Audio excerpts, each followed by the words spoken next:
Hey guys, so it's vlog day 24 and today I am doing another static vlog. It's actually the 25th today. I didn't film a vlog yesterday because, as you guys will have known if you've been watching my vlogs, or you may be able to tell by the way I'm speaking, I haven't been very well, so I basically didn't do anything interesting yesterday. I was just working and just being ill and generally moping around. So I didn't film anything because I thought that would be boring for you guys. I will film a gap year or travelling or year out experience video, which has been requested a lot since I did my university experience video last week or the week before last with my friend. I thought I would do a video about my year out before I went to uni. Now, I know that taking a year out before uni is a lot more common in the UK and in Europe than it is in the States. In the States it's kind of viewed as a bit of a strange thing to do, so just as a bit of a disclaimer to anyone that's in the States, it's like, why would you do that? A lot of people in the UK do it, and personally I think it is a great way to not only experience the world but also kind of grow up a little bit, have a break in between your studies, in between doing your A-levels and going to uni, and generally kind of grow as a person, as cheesy as that sounds. I initially didn't want to take a gap year at all. I wasn't interested. I was like, I just want to get on, finish my education and kind of get into the real world rather than delaying it and then being older when you leave uni.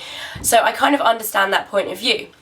However, I then kind of became a little bit unsure of what I wanted to do at uni, where I wanted to go, and I kind of decided that I was going to take a year out and it might be a good idea for me.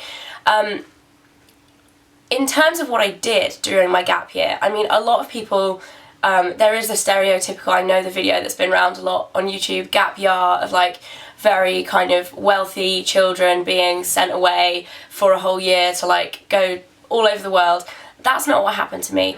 I worked for 9 months and went travelling for 3 months in my gap year. So in a way, and actually that's how I wanted to do it. I would have liked to have gone for a little bit longer travelling, but that's kind of, I really enjoyed the whole experience of working and kind of like working towards the goal of going travelling and kind of having that saving ahead of me.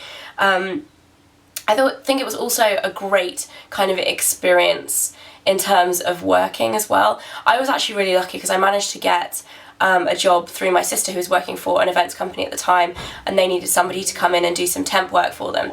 So I started kind of working 1 or 2 days a week for them, which also actually continued all the way through uni, so it was very, very helpful for me to get kind of the connections for that job before I went to uni, and then I was able to kind of fund myself through uni through having a job at the same time afterwards, so it really helped in that. And I also had another job at the same time, which was working for kind of like a family friend's company as a PA, so I learned a lot of kind of office skills, people skills, just how to deal with people in a kind of working environment, which I know even though you do work experience most of the time when you're like 16 or 18, working for a few weeks in that kind of environment doesn't really get you that kind of skill. I feel like working in a more professional environment, like in an office, teaches you a lot of actual skills that are really good for your CV if you're looking to go into that kind of area after uni. Anyway, so that's what I did. The first 6 months I worked, then I went away for 3 months, then I came back and worked for another 3 months. And when I went travelling, I actually went with 3 guys, which is kind of unusual for a girl. I didn't know 2 of them very well. One of them was a very, very good family friend who I've known since I was really young, like 4 or 5 I think. And the other 2 were his school friends who I'd met a few times. I didn't like know them really well, but I ended up actually really, really enjoying going with 3 guys because for me, I think it just works. Like, I'm not particularly needy of female company. Sometimes I think it can get a little bitchy if you go in kind of a big group of girls. Obviously not in every single situation, and this video is only from my personal experience anyway, so take everything I say with a pinch of salt because, you know, it's obviously all my experience. But yeah, I went with 3 guys. They had actually all been travelling for a couple of months before I got there because, like I said, I was working and I couldn't afford to go for more than 3 months, really, like the amount that I earned. Which is kind of my fault because I did spend quite a lot whilst I was working, but that's a whole nother story. That's like to do with me managing where I want to spend my money, which is not really anyone else's business apart from mine. But yeah, so they'd been travelling for a couple of months. They'd been to Thailand, Cambodia and Vietnam or Laos, I think, and I joined them in Australia. and so we spent a month in Australia. We then went over to New Zealand for 3 weeks, then we went to Fiji for 10 days, and then we went to California for a month, and then we stopped in New York for about a week afterwards, and I actually stayed with a friend in New Jersey. So I didn't really have that experience of like very foreign experience to me. It was all fairly familiar because obviously the places that I went to were majority speaking English countries, like apart from Fiji, but everybody spoke English in Fiji as well. So I mean, everybody takes different things. What you want to do on your gap year is very personal. Like, a lot of people want to go to different continents, a lot of people want to stay in one place and teach or whatever. I chose to go to English speaking countries, which now I wish I could have extended it. I wish I'd kind of changed my lifestyle when I was working, so I didn't spend as much money. I probably could have gone for a couple of weeks in Thailand with the boys, but that's kind of just the way it worked out, and it's definitely somewhere that I want to visit in the future. I want to go travelling more in the future, but I absolutely love travelling. Like, it was one of the best experiences of my life in terms of just being really independent. So in a way it was just a huge learning curve for me, and now I look back and some of the situations that I was in, I think, wow, like, I wouldn't feel comfortable doing that now, because like travelling straight for numerous amount of months makes you kind of brave in the situations that you're willing to kind of tackle.